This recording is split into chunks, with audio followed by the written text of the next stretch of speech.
अब बात करते हैं नलिकाएं यानी कि रुधिर वाहिकाएं की। नलिकाएं यानी कि वेसल्स, और ये वेसल्स किसका काम करते हैं? रुधिर वाहिकाएं, मतलब ये जो रुधिर जो है हमारा ब्लड जो है उसको वहन करवाने का यह कार्य करती है, इसलिए इसको ब्लड वेसल्स कहा जाता है या फिर रुधिर वाहिकाएं कहा जाता है। रक्त नालिका यानी कि ब्लड वेसल्स होती क्या है? हमारे शरीर में परिवहन के कार्य को संपन्न करने के लिए विभिन्न प्रकार की रक्त नलिकाएं होती हैं। हमारे शरीर के अंदर जो आपका खून का या जो हमारा रक्त जो होता है इसके परिवहन के लिए ये खून क्या करता है? हमारे अलग अलग पदार्थों को अपने अंदर मिश्रित करता है और एक जगह से दूसरी जगह लेकर जाता है। तो इस परिवहन के लिए ये आपका रास्तों की तरह काम करते हैं। कुछ नलिकाएं होती हैं, उन्हीं को क्या कहते हैं? रक्त नलिकाएं कहते हैं। सामान्यतः हमारे शरीर के अंदर 3 प्रकार की ये होती हैं। सबसे पहली होती है धमनी यानी कि आर्टरी। आर्टरी क्या होती है? वे रक्त वाहिकाएं जो रक्त को हृदय से शरीर के अन्य भागों तक ले जाती हैं, धमनी कहलाती हैं। जैसे महाधमनी, फुफ्फुस धमनी आदि। ये जो है आपकी, हम लोगों ने बात करी थी कि हार्ट जो है हमारे दिल से जो खून है हमारी कोशिकाओं तक जाता है। तो जो कोशिका मतलब जो धमनियां, जो नलिकाएं हमारे हार्ट से लेके कोशिकाओं तक खून को लेकर जाती हैं, उनको हम लोग क्या बोल देते हैं? धमनी बोल देते हैं या फिर आर्टरी बोल देते हैं। यहाँ आपको ये वाला डायग्राम दिख रहा है। इस वाले के केस में राइट साइड से हमारा जो है ऑक्सीजनेटेड ब्लड जाता है, तो राइट साइड से ऑक्सीजन जो है इधर से जाता है। ये जो पॉइंट होता है अओर्टा, अओर्टा को महाधमनी भी बोलते हैं क्योंकि जो आपका ऑक्सीजन निकलने का सबसे पहला जो अंश मतलब भाग जो होता है वह अओर्टा होता है। मोटी मोटी जो आपकी नलिकाएं हैं इनको हम लोग अओर्टा बोलते हैं। ये आपका एक तरीके की धमनी होती है। इसके बाद जितनी भी आपके आगे जाती हैं, आपका जिससे भी आपका ऑक्सीजन जाता है आगे की तरफ, वह सारी की सारी क्या होती हैं? आर्टरी होती हैं। कुछ इस प्रकार से हमारे हृदय से लेकर हमारी कोशिकाओं तक ये जो भी आपका ऑक्सीजन वाला ब्लड लेकर, ऑक्सीजन वाला रक्त लेकर जो भी कैरी करती हैं उसको क्या बोल देते हैं? धमनी बोल देते हैं। वहीं दूसरी जो होती है वह होती है हमारी शिरा यानी कि वेन। वे रक्त वाहिकाएं जो रक्त को शरीर के अन्य अंगों से हृदय तक लेकर आती हैं, शिराएं कहलाती हैं, जैसे महाशिरा, फुफ्फुस शिरा आदि। वे रक्त वाहिकाएं, अब क्या है, इस जगह पर हमारा ऑक्सीजन जो है इस्तेमाल हो जाएगा कोशिका के अंदर, तो कोशिका से भी वापस जाना चाहिए जो है डीऑक्सीनेटेड ब्लड, मतलब ऐसा ब्लड जिसके अंदर से ऑक्सीजन निकाल ली गई है, क्या डाल दी गई है? कार्बन डाइऑक्साइड डाल दी गई है। तो रक्त जो है वो वापस जाना है, तो उसको वापस ले जाने के लिए एक अलग प्रकार की हमारी नलिका का इस्तेमाल किया जाता है जिसका नाम होता है वेन, या फिर इसको शिरा बोलते हैं। इसका कार्य क्या होता है? जो डीऑक्सीनेटेड ब्लड जो होता है उसको कहाँ तक लेकर जाती है? आपका यहाँ तक लेकर जाती है, हमारे दिल तक लेकर जाती है, हृदय तक लेकर जाती है। तो ये क्या कहलाती है? वेन कहलाती है, फिर शिरा कहलाती है। और ये वाली जो होती है इसको महाशिरा बोलते हैं, जिसको पल्मोनरी वेन भी बोला जाता है। ये जो महाशिरा होती है इसको महाशिरा इस वजह से बोलते हैं क्योंकि सबसे ज़्यादा जो खून को आपका कोई भी शिरा है जो सबसे ज़्यादा खून कैरी करती है वो यह होती है। इसके अलावा तीसरे प्रकार की जो नलिका होती है वो होती है हमारी कोशिकाएं यानी कि कैपिलरीज, केशिकाएं यानी कि कैपिलरीज। वे रक्त नलिकाएं जो धमनी और शिराओं को आपस में जोड़ती हैं केशिकाएं कहलाती हैं। ये क्या होता है आपका? ये वो आपका नलिकाएं होती हैं जो धमनियां मोटी हैं और शिराओं दोनों को किस से जोड़ती हैं? कोशिकाओं से जोड़ती हैं। उसको हम लोग क्या कह देते हैं? कैपिलरीज कह देते हैं। यहाँ क्या था? ये बड़ी वाली जो आ रही थी ये आपकी आर्टरीज थी, ये बड़ी वाली जो जा रही थी ये आपकी क्या थी? वेन्स थी। परंतु इन दोनों के बीच में कोशिकाओं तक जो ब्लड लेकर जाता है, जो रक्त लेकर जाता है, वो क्या कहलाती हैं? कैपिलरीज कहलाती हैं, केशिकाएं कहलाती हैं। उदाहरण के लिए हमारे घरों के अंदर पाइपलाइन आ रही होती है पानी की। जो पाइपलाइन आ रही होती है वो बड़े बड़े पाइपों में आ रही होती है, वो क्या होता है? एक तरीके से आर्टरी होती है। जिस बड़े बड़े पाइपों में हमारी पाइपलाइन आ रही है वो आर्टरी होती है। अब क्या है, उस पाइपलाइन से तो हमारे घर में डायरेक्ट पानी आ नहीं रहा होता है, उस पाइपलाइन से छोटे छोटे पाइप कनेक्टेड होते हैं हमारे घरों के लिए, ताकि वो मोटी सी पाइपलाइन में से छोटे छोटे पाइप निकल रहे होते हैं ताकि हर घर तक वो पानी का पाइप जो है पहुंच सके। तो इसी प्रकार से जो आपका रक्त जो आ रहा होता है वह मोटी मोटी आपका इसके अंदर जा रहा होता है, नलिकाओं के अंदर जा रहा होता है, परंतु कोशिकाओं तक पहुंचने के लिए ये इतनी मोटी होती है, वहां तक नहीं पहुंच सकती हैं। बहुत पतली पतली हमारी नलिकाएं होती हैं जिनको हम लोग क्या कहते हैं? कैपिलरीज कहते हैं, फिर केशिकाएं कहते हैं। तो ये तीनों समझ आ गई। चलिए अब आगे बढ़ते हैं। अब बात करते हैं धमनी और शिरा में अंतर की, कि आखिर धमनी यानी कि आर्टरी और शिरा यानी कि वेन, इन दोनों में अंतर क्या होता है? पहला, हृदय से रक्त को शरीर के अन्य भागों तक पहुंचाने वाले रक्त नालिका को धमनी कहते हैं। वह रक्त नालिका जो हृदय से शरीर के हर भाग तक आपका रक्त को पहुंचाए उसको हम लोग क्या कहते हैं? धमनी कहते हैं या फिर आर्टरी कहते हैं। वहीं शिरा, शरीर के अन्य भागों से रक्त को हृदय तक लाने वाले रक्त नालिका को शिरा कहते हैं। वहीं वो रक्त नालिका जो शरीर के हर भाग से जहां रक्त का इस्तेमाल हो गया, उसमें से ऑक्सीजन निकाल ली गई, उसके अंदर कार्बन डाइऑक्साइड डाल दी गई, हर भाग से कहां तक लेकर आए, हृदय तक लेकर आए, उसको हम लोग क्या कहते हैं, शिरा कहते हैं या फिर वेन कहते हैं। तो हृदय से जो रक्त लेकर जाएगी आपका शरीर के हर भाग तक वो आर्टरी, और जो हर भाग से हृदय तक लेकर आएगी वो आपकी वेन। शिरा की तुलना में धमनी की मोटाई पतली होती है। अगर हम लोग शिरा की तुलना की बात करें तो उसके मुकाबले धमनी की जो मोटाई होती है कम होती है। शिरा की मोटाई अधिक होती है, जो शिरा होती है इसकी मोटाई थोड़ी सी ज्यादा होती है। इसकी आंतरिक गोलाई भी कम होती है, क्योंकि मोटाई कम है तो इसकी आंतरिक गोलाई, जो अंदर से जो गोलापन होता है वह भी कम होता है। इसकी आंतरिक गोलाई अधिक होती है, जो आंतरिक गोलाई होती है शिरा की ज्यादा होती है। इसमें रक्त दाब उच्च होता है। आपका जो रक्त दाब होता है वह इसमें बहुत ज्यादा उच्च होता है। क्यों उच्च होता है? क्योंकि हृदय से ये आपका रक्त लेकर जा रही है, हृदय इसके अंदर पूरा दाब डालेगा, पूरा प्रेशर डालेगा, तो इसके कारण बस इसका क्या होता है, जो रक्त दाब होता है वो बहुत ज्यादा होता है। और रक्त दाब बहुत ज्यादा होने के कारण ही इसकी जो भित्तियां होती हैं वह मोटी पाई जाती हैं। क्यों? ताकि ये इस दाब को कंट्रोल कर सके, उसको नियंत्रित कर सके। अगर इसकी भित्ति पतली होगी तो हो सकता है कि आपकी ये नस फट जाए।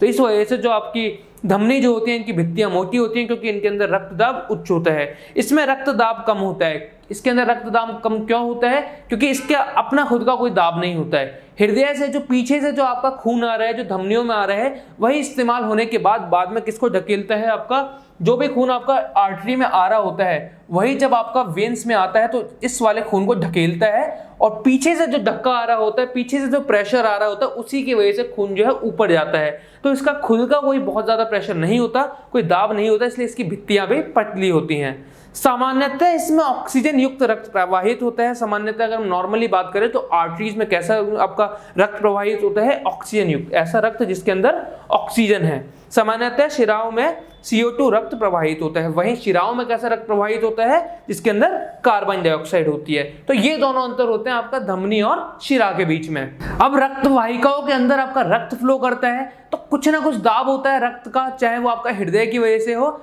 चाहे वो आपका बिना हृदय की वजह से जो आपका पीछे से रक्त है उसकी वजह से हो। तो उसी दाब को हम लोग क्या कहते हैं, रक्त दाब कहते हैं। रुधिर वाहिकाओं की भित्ति के विरुद्ध जो दाब लगता है उसे रक्त दाब कहते हैं। जो रुधिर वाहिका की जो भित्तियां होती हैं, जो उसकी दीवारें होती हैं, वॉल्स होती हैं, उनके अगेंस्ट जो भी दाब लगाता है रुधिर, उसी को हम लोग क्या कहते हैं, रक्त दाब कहते हैं। निलय प्रकुंचन के दौरान धमनियों के अंदर का दाब प्रकुंचन दाब तथा निलय अनुशिथिलन के दौरान धमनी के अंदर का दाब अनुशिथिलन दाब कहलाता है। जब आपका निलय प्रकुंचित होता है, जो आपका निलय है जब ये प्रकुंचित हो जाता है, जब ये सिकुड़ जाता है, तो उस दौरान इसके ऊपर जो धमनियां होती हैं उनके अंदर जो दाब होता है वह क्या कहलाता है, आपका प्रकुंचन दाब कहलाता है, या फिर आपका ये प्रकुंचल दाब कहलाता है। और वो वाला केस जब आपका निलय जो है अनुशिथिल हो जाता है, यानी रिलैक्स हो जाता है, उस दौरान जो आपका दाब लगता है उसको क्या बोलते हैं हम लोग, अनुशिथिल दाब कहते हैं। ये जो होता है सामान्य प्रकुंचन दाब 120 mmHg व अनुशिथिलन दाब 80 mmHg होता है। अगर आप लोग बात करें कि आपका जो सामान्य जो आपका अनुशिथिलन दाब जो होता है वह कितना होना चाहिए, 80 mmHg, और जो आपका प्रकुंचन दाब होना चाहिए, मतलब जो आपका प्रेशर, बहुत ज्यादा प्रेशर वाला जो दाब होना चाहिए वह कितना होना चाहिए, 120 mmHg। सामान्य व्यक्ति का रक्त दाब 120/80 mmHg होता है। रक्त दाब को स्फिग्नोमीटर यंत्र के द्वारा मापा जाता है। जो आपका एक सामान्य व्यक्ति जो होता है, अगर मैं बात करता हूं, मेरा अगर बीपी जो है नॉर्मल है, ना ज्यादा है ना कम है, तो मेरा प्रकुंचन दाब 120 होना चाहिए, और मेरा रिलैक्सेशन यानी अनुशिथिलन दाब जो होना चाहिए वह कितना होना चाहिए, 80 होना चाहिए। अगर मेरा अनुशिथिलन दाब 80 से कम है तो इसका मतलब क्या है, मेरा बीपी लो है, और अगर मेरा जो आपका प्रकुंचन दाब है वह 120 से ज्यादा है तो इसका मतलब मेरा बीपी बहुत ज्यादा हाई है। और बीपी को नापने के लिए आप सब लोगों ने देखा होगा, डॉक्टर एक यंत्र लेके रखते हैं, उसके अंदर हवा भरते हैं, वो मोटा हो जाता है, और उससे हम लोगों को रक्त का दाब का बदलता है। उस डिवाइस का नाम, उस यंत्र का नाम होता है स्फिग्नोमीटर। कुछ इस प्रकार का होता है, आप सब लोगों ने देखा होगा, डॉक्टर इस तरीके से भरते हैं उसको और उसके अंदर पंपिंग करते हैं, उसकी वजह से हम लोगों को रक्त के दाब का बदलता है इस मशीन के थ्रू। तो इस डिवाइस का नाम क्या होता है, स्फिग्नोमीटर, और ये किस काम आती है, रक्त दाब को मापने के काम आती है। रक्त से जुड़ी हुई अगली बात की बात कर लेते हैं, जिसका नाम है प्लेटलेट्स द्वारा अनुरक्षण। कि आपके जो प्लेटलेट्स होते हैं किस प्रकार से अनुरक्षण करते हैं, प्रिवेंशन करते हैं। नलिकाओं के तंत्र में यदि रिसना प्रारंभ हो जाए तो इसे रोकने के लिए रुधिर में प्लेटलेट्स कोशिकाएं होती हैं जो पूरे शरीर में भ्रमण करती हैं और रक्तस्राव से स्थान पर रुधिर का धक्का बनाकर मार्ग अवरुद्ध कर देती हैं। होता है क्या है, जो आपका नलिकाओं का जो तंत्र होता है, पूरे शरीर में नलिकाएं फैली हुई है, इनका पूरा तंत्र है। अगर कहीं भी रिसाव चालू हो जाए, मतलब कि रक्त बहना चालू हो जाए, तो उस केस में क्या होता है, ब्लड के अंदर प्लेटलेट्स जो होते हैं, इनकी कोशिकाएं होती हैं जो पूरे शरीर में भ्रमण करती रहती हैं, एक जगह से दूसरी जगह घूमती रहती हैं और जिस भी जगह पर रिसाव हो रहा होता है रक्त का, उस जगह पर ये क्या करते हैं, रुधिर का थक्का बना देती है, यानी क्लॉटिंग कर देती हैं। और वो क्लॉटिंग की वजह से वो जो मार्ग होता है, जो रिसाव हो रहा था उसका, वह रुक जाता है और इस प्रकार हमारा अनुरक्षण हो जाता है। कुछ इस प्रकार से ये करती हैं। ये आपका यहाँ से देखिए, आपको चोट लग गई, चोट लगने की वजह से क्या है, यहाँ आपका ब्लड जो है रिसाव होना चालू हो गया, जो रक्त है उसका रिसाव होना चालू हो गया, रक्त बहना चालू हो गया। तो ये क्या करते हैं, प्लेटलेट्स उस जगह पर आते हैं और उस जगह पर उसका थक्का बना देते हैं, यानी क्लॉटिंग कर देते हैं। उस क्लॉटिंग की वजह से जो है ब्लड उसी जगह पर रुक जाता है, अंदर का ब्लड जो है अंदर रह जाता है, क्लॉटिंग की वजह से, थक्का बनने की वजह से। तो इस प्रकार से जो है हमारा प्लेटलेट्स अनुरक्षण करती हैं। लसिका यानी कि लिम्फ एक अन्य प्रकार का द्रव है जो वहन में भी सहायता करता है। बिल्कुल रक्त की तरह ही यह भी एक प्रकार का द्रव होता है जो कि वहन में सहायता करता है। इसे लसिका या ऊतक तरल कहते हैं। इसका जो नाम है, इसका नाम या तो लसिका या तो लिम्फ बुला लीजिए, या फिर ऊतक तरल यानी कि आपका टिश्यू फ्लूइड बुला लीजिए। केशिकाओं की भित्ति में उपस्थित छिद्रों द्वारा कुछ प्लाज्मा, प्रोटीन तथा रुधिर कोशिकाओं से बाहर निकलकर ऊतक के अंतर कोशिकीय अवकाश में आ जाते हैं तथा ऊतक तरल या लसिका का निर्माण करते हैं। होता क्या है, आपका जो केशिका जो होती है, जो कैपिलरीज होती है, उनके छिद्रों में से, छोटे छोटे छिद्र होते हैं उनके अंदर, कई बार उसमें से प्लाज्मा, प्रोटीन या फिर रुधिर जो है बाहर निकल आता है और कोशिकाओं के बीच में कुछ आपका, हम लोग कह सकते हैं, अवकाश होता है। दो कोशिकाओं के बीच में अवकाश होता है, अंतर अवकाश में आकर लसिका का निर्माण कर देते हैं या फिर ऊतक तरल का निर्माण कर देते हैं। यह रुधिर के प्लाज्मा की तरह ही है, लेकिन यह रंगहीन तथा इसमें अल्प मात्रा में प्रोटीन होते हैं। ये जो है बिल्कुल प्लाज्मा की तरह होता है, जैसा प्लाज्मा होता है बिल्कुल वैसा ही होता है। प्लाज्मा में द्रव होता है, ये भी द्रव है, परंतु प्लाज्मा जो होता है लाल कलर का होता है, लेकिन ये कैसा होता है, रंगहीन होता है तथा इसमें जो प्रोटीन की मात्रा होती है वह अल्प मात्रा में होता है। लसिका अंतर कोशिकीय अवकाश से लसिका केशिकाओं में चला जाता है जो आपस में मिलकर बड़ी लसिका वाहिका बनाती हैं। होता है क्या है, अंतर कोशिका अवकाश जो होता है, जो कोशिकाओं के बीच का जो अवकाश होता है, वहां से लसिका जो है बाहर चले जाता है, काम खुद की केशिकाओं में। जैसे रक्त की अपनी केशिकाएं होती हैं, वैसे ये जो होता है लसिका, इसकी भी अपनी केशिकाएं होती हैं जिसके अंदर ये चले जाता है और आपस में बाद में मिलकर ये बड़ा लसिका वाहिका बना लेती है। जैसे रक्त वाहिका बन जाती है, वैसी लसिका वाहिका बनती है और अंत में बड़ी शिरा में खुलती है। और अंत में जाकर ये कहाँ खुलती है, बड़ी शिरा में जाकर। कुछ इस प्रकार से जो होती है, ये होती है इसकी कैपिलरीज। ये आपके जो बीच में दिख रही हैं, ये आपकी रक्त वाहिकाएं नहीं है, ये जो है आपकी क्या है, लसिका की वो है, नलियां हैं जिसके थ्रू लसिका फ्लो करता है। तो इस प्रकार की जो है लसिका की शिकाएं होती हैं, ये बाद में जाकर बड़ी होती जाती है, पूरा जाल बना लेती हैं और आखिरी में जाकर ये बड़ी हो जाती है और लसिका वाहिका बना लेती हैं। और एंड में जाकर ये जो वाहिका होती है, ये कहाँ जाके खुलती है, आपका जो बड़ा शिरा होता है, जो वेन होती है बड़ी वाली, उसमें जाकर ये खुलती है। पचा हुआ तथा क्षुद्रांत्र द्वारा अवशोषित वसा का वहन लसिका द्वारा होता है। जो भी हमारा पचा हुआ वसा होती है या फिर क्षुद्रांत्र द्वारा अवशोषित वसा जो होती है, उसका वहन लसिका करती है और अतिरिक्त तरल को बाह्य कोशिकीय अवकाश से वापस रुधिर में ले जाता है। और क्या होता है, जो ज्यादा तरल मात्रा का जो पदार्थ होता है, जो ज्यादा फ्लूइड होता है, उसको क्या करती है, वापस कोशिकीय अवकाश जो होता है वहां से वापस लेकर जाती है और उसको कहाँ डाल देती है, रुधिर में डाल देती है, यानी कि ब्लड में वापस डाल देती है। तो इसका कार्य जो होता है बहुत इंपॉर्टेंट होता है, रक्त से अलग जरूर होती है, परंतु इसका कार्य रक्त से थोड़ा बहुत मिलता जुलता होता है। और जो कार्य रक्त नहीं करता है, क्योंकि उसके छिद्रों में से तो कोशिकाओं के बीच में निकल गया, तो कोशिकाओं के बीच में से आपका किसी भी तरीके के पदार्थ को दोबारा से उन वाहिकाओं में लेकर जाना है, फिर बड़े सिरे में लेकर जाना, किसका काम होता है, लसिका का, यानी कि लिम्फ का काम होता है। अब अंतर कोशिकीय अवकाश क्या होता है, दो कोशिकाओं के बीच जो रिक्त स्थान होता है उसे अंतर कोशिकीय अवकाश कहते हैं। क्या होता है, जो भी आपके दो आपके एटम्स रहेंगे, एटम्स नहीं, आपके जो भी आपके परमाणु रहेंगे, कोशिकीय रहेंगे, कोशिकाएं जो रहती हैं, उनके बीच में जो रिक्त स्थान होता है, ये आपकी एक कोशिका, ये आपकी दूसरी कोशिका है, इन दोनों के बीच में कुछ ना कुछ रिक्त स्थान होगा, उसी को हम लोग क्या कह देते हैं, अंतर कोशिकीय अवकाश कह देते हैं। और इसी अवकाश के अंदर जो आपका एक्स्ट्रा फ्लूइड जो निकलता है, जो आपका तरल पदार्थ निकलता है, वह क्या करता है, लसिका का निर्माण करता है। अब बात करते हैं पादपों में परिवहन की। पादप यानी पौधों में आके कैसे परिवहन होता है। प्रकाश संश्लेषण द्वारा ऊर्जा का भंडारण क्लोरोफिल युक्त अंगों विशेष रूप से पत्तियों में करते हैं। पादप शरीर के निर्माण के लिए आवश्यक कच्ची सामग्री अलग से प्राप्त की जाती है। प्रकाश संश्लेषण द्वारा जो ऊर्जा का जो भंडारण होता है वह कहाँ किया जाता है, विशेष रूप से पत्तियों में किया जाता है। और पादप के शरीर निर्माण के लिए अलग अलग कच्ची आपकी सामग्री चाहिए होती है, वो अलग तरीके से प्राप्त की जाती हैं। पौधों के लिए नाइट्रोजन, फास्फोरस तथा दूसरे खनिज लवणों के लिए मृदा निकटतम तथा प्रचुरतम स्रोत है। जो पौधे के लिए बाकी जो खनिज होते हैं बहुत सारे, जैसे नाइट्रोजन हुआ, फास्फोरस हुआ, या फिर काफी सारे और भी खनिज लवण होते हैं, इनके लिए सबसे ज्यादा उसके लिए स्रोत अगर कोई अच्छा है तो वो होती है उनकी मृदा यानी कि मिट्टी। क्यों? क्योंकि एक तो ये निकटम है, किसी भी पौधे के सबसे निकटम क्या होती है, मिट्टी होती है, और तथा ये प्रचुरतम है। इसके अंदर इन सारे नाइट्रोजन, फास्फोरस तथा खनिज लवणों की जो आपकी संख्या है वो बहुत ज्यादा है। इन पदार्थों का अवशोषण जड़ों द्वारा जो मृदा के संपर्क में रहते हैं किया जाता है। यदि मृदा के संपर्क में आने वाले अंगों में तथा क्लोरोफिल युक्त अंगों में दूरी बहुत कम है तो ऊर्जा व कच्ची सामग्री पादप शरीर के सभी भागों में आसानी से विस्तृत हो सकती है। ये जो पदार्थ है, जितने भी पदार्थ हमने पढ़े, नाइट्रोजन हुआ, फास्फोरस हुआ, इनका जो अवशोषण होता है किसके द्वारा किया जाता है, जड़ों द्वारा किया जाता है। जो जड़ें जो होती हैं ये आपका मृदा जो होती है उससे संपर्क में रहती हैं, तो नीचे मृदा में से क्या करते हैं, जितने भी आपके मिनरल्स खनिज होते हैं, खनिज के लवणों को, नाइट्रोजन हुआ, फास्फोरस हुआ, सबको ये सोख लेती है, अवशोषित कर लेती है।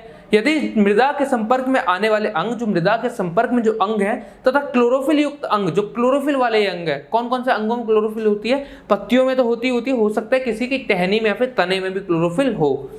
दूरी बहुत कम है तो ऊर्जा व कच्ची सामग्री पादप शरीर के सभी भागों में आसानी से विस्तृत हो सकती है। अगर दूरी बहुत कम है, ये दोनों पास पास इतना सा पौधा है, तो उस केस में क्या हो सकता है, कच्ची सामग्री या फिर ऊर्जा जो है आसानी से विस्तृत हो सकती है। परंतु यदि पादप शरीर की अभिकल्पना में परिवर्तन के कारण ये दूरियां बढ़ जाती है, परंतु उसके डिजाइन में चेंज आने के कारण, उसके परिवर्तन के कारण ये दूरियां अगर बढ़ जाती हैं तो पत्तियों में कच्ची सामग्री तथा जड़ों में ऊर्जा उपलब्ध कराने के लिए विसरण प्रक्रम पर्याप्त नहीं होगा। तो हम लोग अगर बात करें कि जो आपका इनका जो परिवहन है या फिर कच्ची सामग्री तथा जड़ों के अंदर ऊर्जा जो उपलब्ध करानी है, इसके लिए जो विसरण प्रक्रम है उस केस में प्रक्रम पर्याप्त नहीं होगा। अगर वो पौधे छोटे हैं, छोटे साइज के, तो विसरण द्वारा आपका हो सकता है कार्य, परंतु ये जो आपका पौधे हैं इनकी अभिकल्पना बड़ी हो जाती है, साइज बड़ा हो जाता है, तो उस केस में क्या होगा, ये प्रक्रम जो होगा पर्याप्त नहीं होगा। ऐसी परिस्थिति में परिवहन की एक सुदृढ़ प्रणाली आवश्यक हो जाती है। तो इस केस में क्या होता है, आपको परिवहन करवाने के लिए, चीजों का वहन करवाने के लिए एक सुदृढ़ प्रणाली आवश्यक हो जाती है। एक ऐसा सिस्टम जो कि बहुत अच्छे से वर्क करता हो, वो बहुत ज्यादा आवश्यक हो जाता है। तो अब इसी सिस्टम को हम पूरे को देखते हैं। अब जो पादप होते हैं प्रचलन नहीं करते हैं, और पादप शरीर का एक बड़ा अनुपात अनेक ऊतकों में मृत कोशिकाओं का होता है। क्या है, पादप जो है प्रचलन नहीं करते, मतलब एक जगह से दूसरी जगह नहीं जाते हैं, और इनका जो शरीर का ज्यादातर जो हिस्सा होता है, जो रेशियो होता है, वह मृत कोशिकाओं से बना हुआ होता है। इसके परिणाम स्वरूप पादपों की कम ऊर्जा की आवश्यकता होती है। तो इसी वजह से, क्योंकि यह ना तो प्रचलन करते हैं और इनकी ज्यादातर जो सेल्स होते हैं वे कैसे होते हैं, मृत कोशिका होती हैं, तो इसी कारण इनको ऊर्जा की उतनी ज्यादा आवश्यकता नहीं होती जितनी हम लोगों को होती है, तथा वे अपेक्षाकृत धीमे वहन तंत्र प्रणाली का उपयोग कर सकते हैं। तो अपेक्षाकृत, हमारी अपेक्षा में ये लोग धीमे वहन तंत्र का भी उपयोग कर सकते हैं। एक ऐसा प्रणाली, एक ऐसा सिस्टम जो कि धीमे काम करता हो थोड़ा सा, तो ये उसका उपयोग कर सकते हैं। पादप वहन तंत्र पत्तियों से भंडारित ऊर्जा युक्त पदार्थ तथा जड़ों से कच्ची सामग्री का वहन करेगा। ये जो पादप वहन तंत्र जो होता है, ये दो चीजों का वहन करता है। एक तो पत्तियों के अंदर जो भंडारित ऊर्जा होती है उसका, दूसरा कच्ची सामग्री, जो आपकी जड़ें जो आपकी कच्ची सामग्रियों को एब्जॉर्ब करती हैं, जो जड़ें कच्ची सामग्रियों को एब्जॉर्ब करती हैं, उसका। ये दो पथ स्वतंत्र संगठित चालन नलिकाओं से निर्मित हैं। दो जो आपका अलग अलग पथ जो होते हैं, जो दो अलग अलग सर्किट बने हुए हैं, आपका भंडारित ऊर्जा के लिए अलग बना हुआ है, आपका जड़ों से कच्ची सामग्री के लिए अलग बना हुआ है। तो ये दोनों स्वतंत्र रूप से अलग अलग काम करते हैं और नलिकाओं से निर्मित होते हैं। एक जाइलम है जो मृदा से प्राप्त जल और खनिज लवणों को वहन करता है। दूसरा फ्लोएम पत्तियों से जहां प्रकाश संश्लेषण के उत्पाद संश्लेषित होते हैं पौधे के अन्य भागों तक वहन करता है। एक जो परिपथ होता है, एक जो पूरा का पूरा सर्किट होता है, उसको हम लोग जाइलम बोलते हैं। ये भी एक प्रकार का ऊतक होता है जिसका काम क्या होता है, जो आपका जड़ें जो होती हैं इससे जो भी आपका जल को अवशोषित करती है या फिर खनिजों को अवशोषित करती है उसको ये ऊपर पहुंचाता है। और दूसरा जो होता है वह आपका पत्तियों फ्लोएम होता है, जो कि पत्तियों के अंदर जो ऊर्जा बनाई जाती है, जो आपका पदार्थ होते हैं जिनके अंदर ऊर्जा होती है, उनका आपका परिवहन करवाता है। तो जाइलम और फ्लोएम जो है ये दोनों आपका तंत्र काम करते हैं किसके रूप में, पादप वहन तंत्र के रूप में। पहले देखते हैं जल के परिवहन को, यानी कि जल का परिवहन कैसे होता है। जाइलम ऊतक में जड़ों, तनों और पत्तियों की वाहिनिकाएं तथा वाहिकाएं आपस में जुड़कर जल संवहन वाहिकाओं का एक सतत जाल बनाती हैं। जो जाइलम ऊतक होता है इसके अंदर जड़, तन और पत्ती, इनकी जो वाहिनिकाएं होती हैं तथा वाहिकाएं जो होती हैं आपस में एक दूसरे के साथ जुड़ जाती हैं और क्या बनाती है, वाहिकाओं का एक सतत जाल बनाती है, एक जाल के प्रकार का बनाती हैं, जो पादप के सभी भागों से संबद्ध होता है, जो कि पादप के जितने भी भाग होते हैं सबसे संबद्ध होता है। जड़ों की कोशिकाएं मृदा के संपर्क में हैं तथा वे सक्रिय रूप से आयन प्राप्त करती हैं। जड़ों की जो कोशिकाएं होती हैं वह मृदा के संपर्क में होती हैं और मृदा के संपर्क में होने के कारण ये सक्रिय रूप से लगातार क्या करती हैं, आयन प्राप्त करती हैं। यह जड़ और मृदा के मध्य आयन सांद्रण में एक अंतर उत्पन्न करता है। इसके कारण क्या होता है, जड़ और मृदा के मध्य दोनों के बीच में जो आयन सांद्रण होता है उसके अंदर अंतर उत्पन्न हो जाता है। और अंतर उत्पन्न होने के कारण इस अंतर को समाप्त करने के लिए मृदा से जल जड़ में प्रवेश कर जाता है। तो इसी को समाप्त करने के लिए जो मृदा होती है उसमें से क्या होता है, जल जो है जड़ में प्रवेश कर जाता है, जड़ के अंदर घुस जाता है, जो लगातार ऊपर की ओर ढकेला जाता है। जिस जल को लगातार किधर की तरफ ढकेला जाता है, ऊपर की तरफ, क्योंकि जो जल की जरूरत है वहां क्या है, ऊपर की तरफ है। जो हम आमतौर पर पादपों की ऊंचाई देखते हैं, यह दाब जल को वहां तक पहुंचाने के लिए स्वयं में पर्याप्त नहीं है। हम लोग आमतौर पर जो पादपों की ऊंचाई देखते हैं, इस ऊंचाई के कारण भी पादपों के अंदर क्या होता है, एक दाब बनता है, और लेकिन वो जो दाब होता है वह इतना पर्याप्त नहीं होता है कि वो जल को ऊपर तक पहुंचा सके, ऊंचाई तक पहुंचा सके। पादप जाइलम द्वारा अपने सबसे ऊंचाई के बिंदु तक जल पहुंचाने की कोई और युक्ति करते हैं। तो इस वजह से पादप जो होते हैं जाइलम का इस्तेमाल करते हैं और अपने पौधे के सबसे ऊपरी जो बिंदु होता है वहां तक जल पहुंचाने के लिए कोई और युक्ति करते हैं, कोई और प्रोसेस का इस्तेमाल करते हैं। तो इस प्रकार से जल का जो परिवहन होता है, आपका जो जड़ें होती हैं, जड़ों के थ्रू आपका पानी सोखा जाता है, अवशोषित किया जाता है। ये जड़ों के अंदर पानी सोखा क्यों जाता है, क्योंकि आयन जो होता है उसके सांद्रण में अंतर आ जाता है मृदा और जड़ों के बीच में। ये पानी जो होता है ये आपका ऊपर की तरफ फ्लो करवाया जाता है जाइलम के द्वारा। किसके द्वारा करवाया जाता है, जाइलम के द्वारा। और इस प्रकार से जो है जल का परिवहन होता है, परंतु क्योंकि दाब जो है वह ऊपर तक पानी को नहीं पहुंचा पाता, इसलिए जाइलम जो होती है किसी और युक्ति का उपयोग करती है। अब इसी युक्ति को समझते हैं कि आखिर पादप कौन सी युक्ति अपनाते हैं।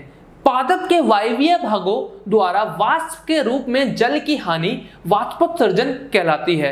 होता क्या है, पादप के जो वायवीय भाग होते हैं जिनसे आपका एयर का, वायु का आदान प्रदान होता है, उनके द्वारा जल की भी हानि होती है और इस प्रक्रिया को क्या कहते हैं, वाष्पोत्सर्जन कहते हैं। अतः वाष्पोत्सर्जन जल के अवशोषण एवं जड़ से पत्तियों तक जल तथा उसमें विलय खनिज लवणों के ऊपरी मुखी गति में सहायक है। ये जो वाष्पोत्सर्जन होता है ये आपका जल के अवशोषण, जड़ों द्वारा जल का जो अवशोषण होता है उसमें, तथा जल से पत्तियों तक ऊपर जाने के लिए जो खनिज जो होते हैं, लवण होते हैं, फिर जल होता है, ऊपर की तरफ जो जाता है उसकी ऊपरी मुखी गति में ये सहायक होता है। कौन सहायक होता है, वाष्पोत्सर्जन प्रक्रिया। यह ताप के नियमन में भी सहायक है। जो आपका ताप का जो नियमन होता है उसको कंट्रोल जो किया जाता है उसमें भी यह सहायक होता है। जल के वहन में मूल दाब रात्रि के समय विशेष रूप से प्रभावी है। दिन में जब रंध्र खुले हैं, वाष्पोत्सर्जन कर्षण जाइलम में जल की गति के लिए मुख्य प्रेरक बल होता है। जल के वहन में आपका जो मूल दाब होता है रात्रि में, वो सबसे ज्यादा आपका विशेष रूप से प्रभावी है। दिन में जब रंध्र खुले हैं तो वाष्पोत्सर्जन कर्षण जाइलम में जल की गति के लिए मुख्य प्रेरक बल होता है। और जब दिन में जब रंध्र खुले होते हैं तो ये जो होता है वाष्पोत्सर्जन कर्षण जो होता है जाइलम के अंदर जो जल की गति होती है उसके लिए सबसे मुख्य कारण यही होता है। और इसी प्रकार से जो पूरा का पूरा हम लोगों ने तंत्र पढ़ा, इसी प्रकार से जल का जो परिवहन है जड़ से लेके पत्तियों तक अलग अलग तरीकों से किया जाता है। और इस पूरे प्रोसेस को करने वाला ऊतक जो होता है उसका नाम होता है जाइलम, जो कि पानी के साथ साथ आपका जो जल होता है उसके साथ साथ जड़ द्वारा अवशोषित किए जाने वाले सारे खनिजों को कहां तक पहुंचाता है, पत्तियों तक पहुंचाता है। इसके अतिरिक्त जो डायरेक्शन होती है, जो दिशा होती है, ये एक दिशीय होता है। आपका जाइलम जो होता है, इसका जो फ्लो होता है, जो इसकी प्रवाह होता है, वह एक दिशा में होता है। क्यों? क्योंकि आपका पानी की जो जरूरत है वह जड़ से ऊपर की तरफ है, ना कि ऊपर से नीचे की तरफ। तो आपका जाइलम के अंदर जो प्रवाह होगा वह हमेशा नीचे से ऊपर की तरफ रहेगा तथा एक दिशा में रहेगा। भोजन तथा दूसरे पदार्थों का स्थानांतरण। अब आखिर भोजन और दूसरे पदार्थ जो होते हैं इनका स्थानांतरण कैसे होता है? प्रकाश संश्लेषण के विलेय उत्पादों का वहन स्थानांतरण कहलाता है। जो प्रकाश संश्लेषण के जितने भी विलेय उत्पाद होते हैं इनका वहन जो होता है वह स्थानांतरण कहलाता है, और यह संवहन ऊतक के फ्लोएम नामक भाग द्वारा होता है। वो जो होता है आपका जाइलम द्वारा हो रहा होता है, यह आपका एक अलग भाग होता है जिसका नाम होता है फ्लोएम। फ्लोएम द्वारा ये पूरा पूरा कार्य किया जाता है। प्रकाश संश्लेषण के उत्पादों के अलावा फ्लोएम अमीनो अम्ल तथा अन्य पदार्थों का परिवहन भी करता है। प्रकाश संश्लेषण के जो उत्पाद मिलते हैं वो तो है ही है, साथ में और उत्पाद जैसे आपका अमीनो अम्ल हो गया, और भी बहुत सारे पदार्थ होते हैं जिनका ये परिवहन करता है। ये पदार्थ विशेष रूप से जड़ के भंडारण अंगों, फलों, बीजों तथा वृद्धि वाले अंगों में ले जाए जाते हैं। जितने भी पदार्थ होते हैं, चाहे अमीनो अम्ल हो या फिर जो प्रकाश संश्लेषण के जो उत्पाद होते हैं, जो ऊर्जा वाले उत्पाद होते हैं, इनको कहां ले जाया जाता है? जड़ के भंडारण, जहां जड़ का भंडारण होता है, फलों, बीजों तथा वृद्धि वाले अंगों में इनको ले जाया जाता है। भोजन तथा अन्य पदार्थों का स्थानांतरण संलग्न साथी कोशिका की सहायता से चालनी नालिका में ऊपरी मुखी तथा अधेनुमुखी दोनों दिशाओं में होता है। जो भोजन तथा ऊर्जा का जो स्थानांतरण होता है जाइलम के अंदर मैंने बताया था एक दिशा में होता है। पानी का जो स्थानांतरण होता है, पानी का जो वहन होता है वह एक दिशा में होता है, नीचे से ऊपर की तरफ। परंतु ये जो होता है आपका भोजन का या फिर ऊर्जा का जो स्थानांतरण होता है ये ऊपरी मुखी तथा अधोमुखी, मतलब ऊपर की तरफ तथा नीचे की तरफ दोनों दिशाओं में होता है। ऐसा क्यों होता है? क्योंकि अगर किसी पत्ती ने भोजन बनाया, मान लेते हैं यह वाली पत्ती है, इसने भोजन बनाया, अब इस भोजन की जरूरत जो है ऊपर भी है और नीचे भी है, क्योंकि जड़ों को भी आपका भोजन चाहिए, और जो ऊपर जो है पौधे हो गई, टहनियां हो गई, उनको भी भोजन चाहिए। जरूरी नहीं है ऊपर वाली पत्ती का ही भोजन ले वो, तो इस वजह से इस कारणवश, क्योंकि भोजन की आवश्यकता ऊपर भी है नीचे भी है, इस कारणवश जो आपका भोजन का या फिर ये जितने ऊर्जा वाले पदार्थ होते हैं इनका जो स्थानांतरण होता है दोनों दिशाओं में होता है। जाइलम द्वारा परिवहन, जिसे सामान्य भौतिक बलों द्वारा समझाया जा सकता है। जो जाइलम द्वारा जो परिवहन हो रहा था वो हमने देखा था या तो पेड़ के दाब के कारण या फिर वाष्पोत्सर्जन द्वारा हो रहा था, जो कि भौतिक बल होते हैं, उनके द्वारा समझाया जा सकता है। से विपरीत फ्लोएम द्वारा स्थानांतरण है जो ऊर्जा के उपयोग से पूरा होता है। इसके बिल्कुल विपरीत जो होता है फ्लोएम का स्थानांतरण होता है। फ्लोएम जो आपका वहन करवाता है ये आपका किसी भौतिक प्रक्रिया द्वारा नहीं करवाता है, इसके लिए हम लोगों को ऊर्जा के उपयोग की जरूरत होती है। यह कार्य जो होता है ऊर्जा के उपयोग से होता है। सुक्रोज सरीखे पदार्थ फ्लोएम ऊतक में एटीपी से प्राप्त ऊर्जा से स्थानांतरित होते हैं। सुक्रोज सरीखे पदार्थ जो होते हैं ये फ्लोएम ऊतक में कैसे? एटीपी जो है, जो ऊर्जा प्राप्त एटीपी करवाता है, उसी ऊर्जा के कारण ये जो पदार्थ होते हैं ये स्थानांतरित होते हैं। दाब फ्लोएम को पादप की आवश्यकता के अनुसार पदार्थों का स्थानांतरण कराता है। जो दाब होता है, जो प्रेशर होता है, वो जिस प्रकार से आपके पादप की आवश्यकता है उसी हिसाब से क्या होता है ये स्थानांतरण करवाता है। अगर नीचे ज्यादा जरूरत है तो भोजन नीचे की तरफ ज्यादा ले जाया जाता है, अगर ऊपर ज्यादा जरूरत है तो भोजन ऊपर की तरफ ज्यादा ले जाया जाता है। उदाहरण से समझते हैं इसको।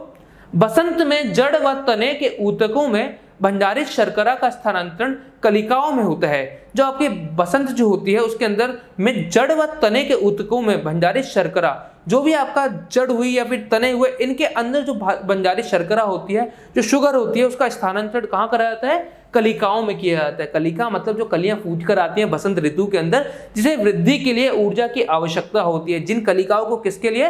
वृद्धि के लिए, बड़ा होने के लिए किसकी जरूरत होती है? ऊर्जा की जरूरत होती है। तो उसी हिसाब से जिस प्रकार से जो पादप है उसकी आवश्यकता होती है उसी प्रकार से ऊर्जा का जो है स्थानांतरण किया जाता है, अन्य पदार्थों का स्थानांतरण किया जाता है। तो ये पूरी की पूरी प्रक्रिया आपको समझ आ गई होगी।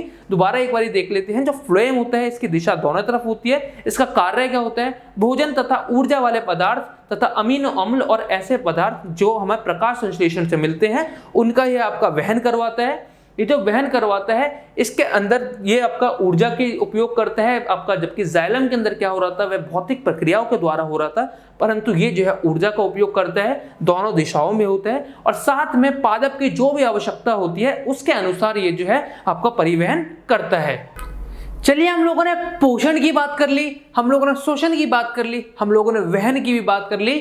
अब आखिरी प्रक्रम पर आते हैं जो होता है हमारा उत्सर्जन यानी कि एक्सक्रीशन। वह जैव प्रक्रम जिसमें हानिकारक उपापचयी वर्ज्य पदार्थों का निष्कासन होता है उत्सर्जन कहलाता है। एक तरीके से वह प्रक्रिया जिसके अंदर आपका जितने भी हानिकारक तत्व होते हैं आपके शरीर के अंदर उनका निष्कासन हो जाता है, उसी को हम लोग क्या कहते हैं, उत्सर्जन कहते हैं। विभिन्न जंतु इसके लिए विविध युक्तियां करते हैं। बहुत से एक कोशिकीय जीव इन अपशिष्टों को शरीर की सतह से जल में विस्तृत कर देते हैं, जबकि जटिल बहुकोशिकीय जीव इस कार्य को पूरा करने के लिए विशिष्ट अंगों का उपयोग करते हैं। अब ये जो कार्य होता है आपका निष्कासन करने का, जो आपके हानिकारक पदार्थ होते हैं इनका निष्कासन करने का, हर एक तरीके का जंतु इसे अलग अलग तरीके से करता है। जो एक कोशिकीय जीव जो होते हैं जैसे अमीबा हुआ या फिर और बहुत सारे जीव होते हैं, वे अपने शरीर की सतह उनके सरफेस के थ्रू ही क्या कर देते हैं, जल में इस पूरे जितने भी आपका अपशिष्ट होते हैं उन सबको विस्तृत कर देते हैं, बाहर छोड़ देते हैं। परंतु जो आपके जटिल बहुकोशिकीय जीव होते हैं जैसे हम लोग हैं, जैसे यहाँ बच्चा है, हम लोग हैं, बच्चा है, ये है, हम सारे के सारे क्या हैं, जटिल बहुकोशिकीय जीव हैं, चाहे आपका कुत्ता हो, बिल्ली हो। इस कार्य को पूरा करने के लिए विशिष्ट अंगों का उपयोग करते हैं। जो एक कोशिक जीव थे वह किसी प्रकार के अंग का उपयोग नहीं करते क्योंकि वो तो एक कोशिक जीव है, उनके पास कहाँ से अंग आएंगे। परंतु हम जो जीव हैं हम लोग बहुत ऊपर कैटेगरी में आते हैं, हम लोग एक अलग अंगों का उपयोग करते हैं, पूरे के पूरे तंत्र का उपयोग करते हैं जिसको उत्सर्जन तंत्र कहते हैं। उसके अंदर अलग अलग विशिष्ट विशिष्ट भाग होंगे। जैसे हम लोगों ने वहन तंत्र पढ़ा, शोषण तंत्र पढ़ा, पोषण तंत्र पढ़ा, इसी प्रकार से अब हम लोग आगे क्या पढ़ेंगे, उत्सर्जन तंत्र पढ़ेंगे।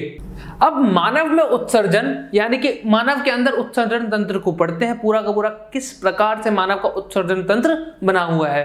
मानव के उत्सर्जन तंत्र में एक जोड़ा वृक्क यानी कि आपका किडनी, एक जोड़ा किडनी होती है, ये रही एक किडनी और ये रही दूसरी किडनी। एक मूत्र वाहिनी, एक ऐसे ट्यूब होती है, एक ऐसी नलिका होती है जो मूत्र को मूत्र का वहन कराती है, जिसको मूत्र वाहिनी कहा जाता है। एक मूत्राशय, एक ऐसा आपका कोश होता है, एक ऐसी जगह होती है जहां पर मूत्र को रखा जाता है, मतलब एक तरीके से उसके लिए आशय का काम करता है वह, उसको हम लोग मूत्राशय कहते हैं। इसके अलावा एक मूत्र मार्ग होता है जिसके थ्रू जो आपका मूत्र है वह शरीर से बाहर हो जाता है, उसको हम लोग क्या कहते हैं, मूत्र मार्ग कहते हैं। वृक्क उदर में रीढ़ की हड्डी के दोनों ओर स्थित होते हैं। जो वृक्क होते हैं, जो आपकी किडनी होती है, जो हमारी रीढ़ की हड्डी होती है, ये हमारे पीछे रीढ़ की हड्डी है, इसके दोनों तरफ जो है उदर में ये पाए जाते हैं, एक इधर और एक इधर। वृक्क में मूत्र बनने के बाद मूत्र वाहिनी में होता हुआ मूत्राशय में आ जाता है। जब आपका वृक्क के अंदर मूत्र बनता है, ये आपका किडनी के अंदर कभी भी जब मूत्र बनेगा तो ये मूत्र वाहिनी एक ऐसी नलिका जो कि मूत्र का वहन करवाएगी, जो मूत्र को अपने अंदर फ्लो करवाएगी, उसके थ्रू ये किधर आ जाता है, मूत्राशय में आ जाता है। मूत्राशय तथा यहाँ तब तक एकत्र रहता है जब तक मूत्र मार्ग से यह निकल नहीं जाता है। यहाँ ये तब तक एकत्र रहता है, मूत्राशय के अंदर यह तब तक एकत्र रहता है जब तक कि मूत्र मार्ग, जो सबसे नीचे का हिस्सा जो होता है मूत्र मार्ग, इसके थ्रू जब तक ये निकल नहीं जाता बाहर। और ये कब निकलता है, जब इसकी मतलब आपका इसकी जो मात्रा होती है बहुत ज्यादा होती है मूत्राशय के अंदर, जब मूत्राशय फैल जाता है उस दौरान हम लोगों को फील होता है कि क्या है कि अब हम लोगों को प्रेशर बहुत ज्यादा हो गया, हमारा कंट्रोल हम लोग नहीं कर सकते हैं, तो उस दौरान वो जो है मूत्राशय से बाहर निकल जाता है मूत्र मार्ग के थ्रू होता हुआ। तो ये पूरा का पूरा जो तंत्र है, ये अलग अलग जो आपके पार्ट्स मिलकर बनाते हैं, अंग मिलकर बनाते हैं, पूरा का पूरा तंत्र जो है उत्सर्जन तंत्र कहलाता है। दोबारा देखते हैं इसके अंदर कौन कौन से पार्ट होते हैं। सबसे मेन पार्ट इसके किडनी होता है, किडनी जो होती है सबसे मेन पार्ट होता है वृक्क, यानी कि रीढ़ की हड्डी के दोनों तरफ ये पाई जाती हैं। इनका काम फिल्टर करना होता है, किसी को भी आपका छानन का काम होता है इनका। उसके बाद ये मूत्र बनाते हैं, वो मूत्र जो होता है वह किस में जाता है, आपका एक मूत्र वाहिनी के थ्रू, एक ट्यूब के थ्रू, नलिका के थ्रू जो मूत्र को कैरी करती है, मूत्राशय, एक ऐसा ब्लैडर, एक ऐसा कोष जहां जाकर मूत्र जो है जमा हो जाता है। और यहाँ तब तक जमा होते रहता है जब तक आपका प्रेशर बहुत ज्यादा हाई ना हो जाए, मतलब मात्रा बहुत ज्यादा ना हो जाए मूत्र की। एक सीमा आती है जिसके बाद मूत्र की मात्रा जो है ज्यादा हो जाती है, उस दौरान ये मूत्र मार्ग या फिर मूत्र रंध्र से बाहर निकल जाता है। तो इस तरीके से जो हमारा मानव का उत्सर्जन तंत्र है बना हुआ है। मूत्र निर्माण, मूत्र निर्माण में हम लोग बात करेंगे कि अगर मूत्र आखिर बनता क्यों है, क्या वजह होती है जिस कारण हम लोगों को मूत्र बनाने की हमारे शरीर को जरूरत पड़ जाती है। मूत्र बनने का उद्देश्य रुधिर में से वर्ज्य पदार्थों को छानकर बाहर करना है। मूत्र बनने का एक ही उद्देश्य है कि हमारा जो रुधिर है, जो रक्त है, उसके अंदर जो भी आपके वर्ज्य पदार्थ हैं, जो भी हानिकारक पदार्थ हैं, उनको बाहर करना। फुफ्फुस में पदार्थ कार्बन डाइऑक्साइड रुधिर से अलग हो जाती है। जब हम लोग लंग की बात करते हैं तो लंग के अंदर कार्बन डाइऑक्साइड रुधिर से अलग कर दी जाती है, वो भी एक प्रकार का आपका वर्ज्य पदार्थ होता है। जबकि नाइट्रोजनी वर्ज्य पदार्थ जैसे यूरिया या यूरिक अम्ल वृक्क में रुधिर से अलग कर लिए जाते हैं। जबकि जो नाइट्रोजनी वर्ज्य पदार्थ जो होते हैं, ऐसे पदार्थ जिनके अंदर नाइट्रोजन होता है जैसे यूरिया या फिर यूरिक अम्ल, इनको किस में अलग करा जाता है? वृक्क में अलग करा जाता है। वृक्क में आधारित निस्पंदन एकक फुफ्फुस की तरह ही बहुत पतली भित्ति वाली रुधिर कोशिकाओं का गुच्छ होता है। बिल्कुल जिस प्रकार से जो आपका फुफ्फुस था, जो लंग्स था, उसके अंदर कोशिकाओं का एक गुच्छ था, जो हम लोग कुपिका आगे जाके बन रही थी, बहुत सारे गुच्छ था, बिल्कुल उसी प्रकार से ही इसके अंदर भी बहुत पतली भित्ति वाली रुधिर कोशिकाओं का गुच्छ होता है। बहुत पतली रुधिर कोशिकाएं, मतलब बहुत पतली भित्ति वाली, बहुत पतली पतली दीवारों वाली रुधिर की कोशिकाएं होती हैं, ब्लड वेसल्स होती हैं, उनका एक गुच्छ होता है। वृक्क में प्रत्येक केशिका गुच्छ एक नलिका के कप के आकार के सिरे के अंदर होता है।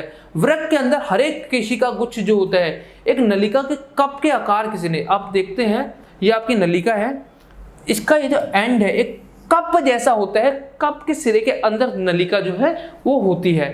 यह नलिका एक नलिका के कप के आकार के सिरे के अंदर होता है। यह नलिका छने हुए मूत्र को एकत्र करती है। प्रत्येक वृक्क में ऐसे अनेक निस्यंदन एकक होते हैं। ये जो नलिका होती है इसी का कार्य होता है कि छने हुए मूत्र को, जो आपका छनने के बाद जो आपका जितने भी हानिकारक पदार्थ होते हैं उनको मिलाने के बाद उसके अंदर, मूत्र के अंदर, उसको एकत्र करती है। प्रत्येक वृक्क में ऐसे अनेक निस्यंदन एकक होते हैं। हर एक वृक्क के अंदर 2 वृक्क होते हैं। दोनों वृक्कों के अंदर ऐसे अनेक, एक आधा नहीं होता, बहुत सारे ऐसे निस्यंदन एकक होते हैं। एक बोला जाए तो एक इसकी कह सकते हैं फंक्शनल यूनिट होती है जिसके बेस पर एक कार्य करता है, जिन्हें वृकाणु यानी कि नेफ्रॉन कहते हैं, जो आपस में निकटता से पैक रहते हैं। ये जो आपके गुच्छ होते हैं इसको क्या बोलते हैं? वृकाणु कहते हैं या फिर नेफ्रॉन कहते हैं। और आपस में ये जो है निकटता से एक दूसरे के बहुत पास ये पैक रहते हैं। दिखता कैसे ये जो नेफ्रॉन होता है कुछ इस प्रकार का दिखता है। इसके अंदर सग्राहिक वाहिनी होती है, ये आपका नलिकाकार होता है, ये आपका मैंने बता दिया बोमन संपुट कहते हैं। एक प्रकार का कप जैसा होता है जिसके अंदर जितनी भी हमारी सिराएं, मतलब जितनी भी हमारे केपी का गुच्छ होता है पूरा का पूरा इसी के अंदर होता है। देखिए ये बहुत सारी वाहिकाओं का आपका एक गुच्छ है केशिकाओं का, इसी को हम लोग क्या कह देते हैं? नेफ्रॉन कह देते हैं या फिर वृकाणु कह देते हैं। और यही जो है आपकी जो हमारा वृक्क होता है उसका सबसे छोटा कोई अंग होता है जो फंक्शनल यूनिट है, जिसके कारण जो वृक्क है वो कार्य कर पाता है, वो क्या होता है? हमारा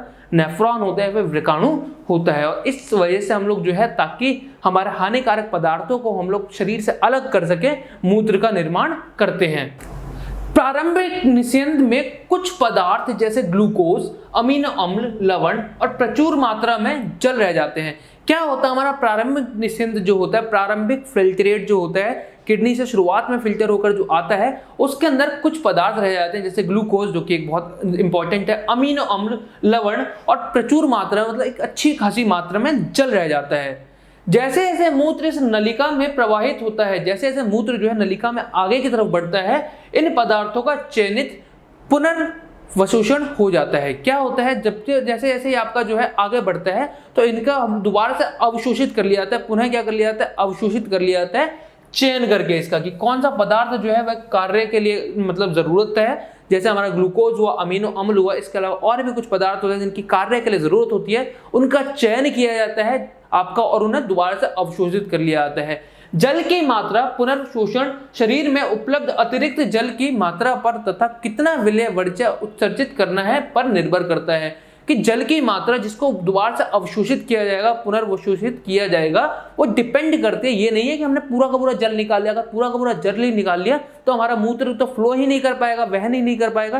तो इसी कारण क्या होता है, डिपेंड करता है कि शरीर में कितने उपलब्ध मात्रा है, हमारे पानी की शरीर में कितनी उपलब्ध मात्रा है, तथा विलेय वर्ज्य उत्सर्जित कितना करना है हम लोगों को। जो हमारा निष्कासन जो करना है आपका उत्सर्जित वर्ज्य पदार्थों का, वह किस अमाउंट में करना है, इस चीज पर डिपेंड करता है कि जो आपका जल होता है कितना उसको अवशोषित किया जाएगा। पूरे जल को अवशोषित नहीं किया जाता, जितनी जरूरत होती है हमारे शरीर के अंदर, अगर पहले से जल प्रचुर मात्रा में है तो ज्यादातर जल बाहर निकाल दिया जाता है, परंतु अगर हमारे शरीर में जल की ज्यादा जरूरत है तो बहुत ज्यादा जल को अंदर रख लिया जाता है और कम मात्रा में जल के अंदर क्या किया जाता है, वर्ज्य पदार्थों को उत्सर्जित कर दिया जाता है। प्रत्येक वृक्क में बनने वाला मूत्र एक लंबी नलिका मूत्र वाहिनी में प्रवेश करता है। हर एक वृक्क में आपका दोनों वृक्क जो है मूत्र बनाएंगे, चाहे ये वाला वृक्क हो चाहे आपका ये वाला वृक्क हो, दोनों के दोनों मूत्र बनाएंगे। मूत्र बनने के बाद वो एक लंबी नलिका जिसको मूत्र वाहिनी कहा जाता है, ये आपका यूरेटर कहलाती है इंग्लिश में। ये जो वाहिनी होती है मूत्र वाहिनी, इसके अंदर प्रवेश करता है।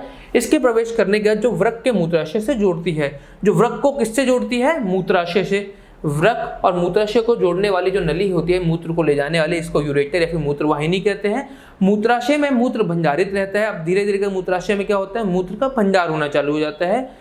मूत्राशय का जब तक कि फैले हुए मूत्राशय का दाब मूत्र मार्ग द्वारा उसे बाहर न कर दे, जब तक कि आपका मूत्राशय का जो दाब है वो उसको बाहर न कर दे मूत्र मार्ग से, मूत्राशय पेशीय होता है, अतः यह तंत्रिका नियंत्रण में है। इसकी चर्चा हम कर चुके हैं। ये जो मूत्राशय होता है ये पेशीय होता है, मस्कुलर होता है, इसी वजह से छोटा बड़ा हो जाता है और ये तंत्रिका नियंत्रण में है। ये जो है हम लोगों का तंत्रिका जो होती है, हमारे जो सेंस ऑर्गन्स होते हैं वह इसको नियंत्रित करते हैं। परिमाण स्वरूप हम प्राय मूत्र निकासी को नियंत्रित कर लेते हैं और इसी कारण हम लोग क्या कर लेते हैं, मूत्र निकासी, कि हम लोगों को कब मूत्र निकासी करनी है इसको हम लोग नियंत्रित भी कर सकते हैं। हम लोग अपने विल पर, हम लोग अपने चयन करके हम लोग खुद से तय कर सकते हैं। ये नहीं है कि जब हमारा खुद से ही निकल जाता है, हम लोग अपना ट्राई करते हैं, हम लोग खुद से चयन करते हैं। क्यों? क्योंकि तंत्रिका पर ये निर्धारित होता है। तंत्रिका के निर्धारित के कारण निष्कासन कब करना है कब नहीं करना, इसको हम लोग अपने खुद से नियंत्रण कर सकते हैं और ये पूरा का पूरा जो आता है आपका उत्सर्जन का तंत्र होता है। अगला टॉपिक हमारा अपोहन यानी कि कृत्रिम वृक्क। वृक्कों के संक्रमित हो जाने या अक्रिय हो जाने की दशा में शरीर में निर्मित नाइट्रोजनी अपशिष्ट पदार्थों को शरीर से बाहर निकालने के लिए जिस कृत्रिम युक्ति का प्रयोग किया जाता है उसे अपोहन कहते हैं। क्या है ये आपका कृत्रिम वृक्क, यानी कि आपका एक सिंथेटिक किडनी, या फिर इसको क्या बोलते हैं हम लोग, सिंथेटिक किडनी का मतलब एक ऐसी किडनी जो कि रियल में नहीं है, इंसानों द्वारा बनाई गई है। कभी भी जब हमारा वृक्क जो होता है संक्रमित हो जाता है, किसी चीज से संक्रमित हो गया फिर अक्रिय हो गया, उस केस में क्या होगा, जब हमारे वृक्क ने किडनी ने काम करना बंद कर दिया, हमारे शरीर के अंदर जो होगा नाइट्रोजन का वेस्ट जो है वो बाहर नहीं निकलेगा। क्यों? क्योंकि हमारा वृक्क काम नहीं कर रहा है, इसका मतलब है वह छानन विधि नहीं कर रहे। छानन विधि नहीं कर रहे तो इससे क्या होगा, मूत्र नहीं बनेगा, और जब मूत्र नहीं बनेगा उसके अंदर क्या होगा, आपका हमारे शरीर के अंदर जो हानिकारक पदार्थ जो है वह एक्यूमुलेट होते जाएंगे, धीरे धीरे बढ़ते जाएंगे, उनकी मात्रा बढ़ती जाएगी और वो बहुत ज़्यादा जानलेवा होता है, खतरनाक होता है। यही कारण होता है कि किडनी लोगों की अगर खराब हो जाती है वह मृत हो जाते हैं। तो इस कार्य को सुधारने के लिए क्या होता है, हो जाने की दशा में शरीर में निर्मित नाइट्रोजनी अपशिष्ट पदार्थों को शरीर से बाहर निकालने के लिए जिस कृत्रिम युक्ति का प्रयोग किया जाता है, इसके लिए हम लोग कृत्रिम युक्ति का प्रयोग करते हैं। एक ऐसी युक्ति, एक ऐसे डिवाइस का इस्तेमाल करते हैं जिसे हम लोगों ने बनाया है, उसे अपोहन कहते हैं या फिर इसे कृत्रिम वृक्क कहते हैं, यानी कि सिंथेटिक किडनी, एक ऐसी किडनी जिसको हम लोगों ने बनाया है। कृत्रिम वृक्क बहुत सी अर्धपारगम्य अस्तर वाली नलिकाओं से युक्त होती है। ये नलिकाएं अपोहन द्रव से भरी टंकी में लगी होती हैं। इस द्रव का परासरण दाब रुधिर जैसा ही होता है। इसका जो परासरण होता है बिल्कुल वैसा ही होता है जैसा रुधिर का होता है, लेकिन इसमें नाइट्रोजनी अपशिष्ट नहीं होते हैं। परंतु इसके अंदर जो नाइट्रोजनी अपशिष्ट होते हैं, जो आपका नाइट्रोजनी वेस्ट प्रोडक्ट्स होते हैं, वो नहीं होते हैं। रोगी के रुधिर को इन नलिकाओं से प्रभावित करते हैं। क्या करा जाता है, ये जो आपका कृत्रिम वृक्क की जो नलिकाएं हैं उसके रुधिर को, उसका जो ब्लड होता है उसको इन नलिकाओं से प्रवाहित कराया जाता है। इस मार्ग में रुधिर से अपशिष्ट उत्पाद विसरण द्वारा अपोहन द्रव में आ जाते हैं। इस मार्ग से जब इन्हें नलिकाओं से फ्लो करवाया जाता है, जो नलिकाएं लग रही हैं इसके थ्रू जब इसको फ्लो करवाया जाता है, तो इस प्रकार की नलिकाओं के थ्रू जब इनको फ्लो करवाया जाता है तो उस केस में क्या होता है कि रुधिर में से जितने भी अपशिष्ट उत्पाद हैं, जितने भी पदार्थ है, वो विसरण द्वारा अपोहन द्रव में आ जाते हैं। शुद्धिकृत रुधिर वापस रोगी के शरीर में पंपित कर दिया जाता है और क्योंकि उसमें से अपशिष्ट पदार्थ निकाल लिए गए हैं इस प्रोसेस के थ्रू, तो अब क्या हुआ, शुद्धिकृत जो आपका रुधिर होता है, जो ब्लड होता है, उसको वापस उसकी शरीर में भेज दिया जाता है। यह वृक्क के कार्य के समान ही है, लेकिन एक अंतर है कि इसमें कोई पुनर्वशोषण नहीं होता है, बिल्कुल वृक्क की तरह ही कार्य करते हैं, क्योंकि आर्टिफिशियल किडनी है, इसका काम ही यही है छानन विधि करना, हानिकारक पदार्थों को रुधिर में से अलग करना। परंतु ये जो होता है इसके अंदर कोई भी पुनर्वशोषण नहीं होता है, मतलब कि जो चीज एक बार अगर पानी की ज्यादा मात्रा शरीर से बाहर निकल रही है तो निकल रही है, कोई भी पुनर्वशोषण नहीं कर सकती, क्योंकि ये तंत्रिका इससे जुड़ी ही नहीं हुई है, ये सोच नहीं सकती है। तो इस प्रकार से कभी भी किसी भी इंसान की अगर किडनी खराब हो जाए तो उसको एक प्रोसेस के डायलिसिस पर रखा जाता है, और डायलिसिस के अंदर एक नकली किडनी यानी कि एक आर्टिफिशियल किडनी का इस्तेमाल करा जाता है, और इस तरीके से उसकी जान बचाई जाती है जब तक कि उसकी दूसरी किडनी ना लग जाए। अब हमारा अगला टॉपिक है पादपों में उत्सर्जन। पादप में उत्सर्जन के लिए जंतुओं से भिन्न युक्तियां अपनाते हैं। पादप जो होते हैं उत्सर्जन के लिए हमारी तरह इनके पास विशिष्ट अंग नहीं होते हैं, ये कुछ अलग तरीके की युक्तियां अपनाते हैं। इनमें कुछ अपशिष्ट पदार्थ गिरने वाली पत्तियों में एकत्र हो जाते हैं। आप सब लोगों ने देखा होगा जो पौधे होते हैं अपनी पत्तियां गिरते समय आने पर, वो पत्तियां क्यों गिरते हैं? क्योंकि अपशिष्ट पदार्थ जो होते हैं समय के साथ पत्तियों में जमा होते जाते हैं। कोई एक पत्ती ये लोग चुन लेते हैं, उस पत्ती के अंदर ये लोग क्या करते हैं, अपने अपशिष्ट पदार्थों को जमा करते जाते हैं, और जब उसके अंदर मात्रा उसकी ज्यादा हो जाती है तो वो पत्ती नीचे गिर जाती है सूख के या फिर किसी और तरीके से, और हम लोगों को इस तरीके से ये लोग जो है अपशिष्ट पदार्थ से छूट पाते हैं। इसके अलावा अन्य अपशिष्ट उत्पाद रेजिन तथा गोंद के रूप में विशेष रूप पुराने जाइलम में संचित रहते हैं।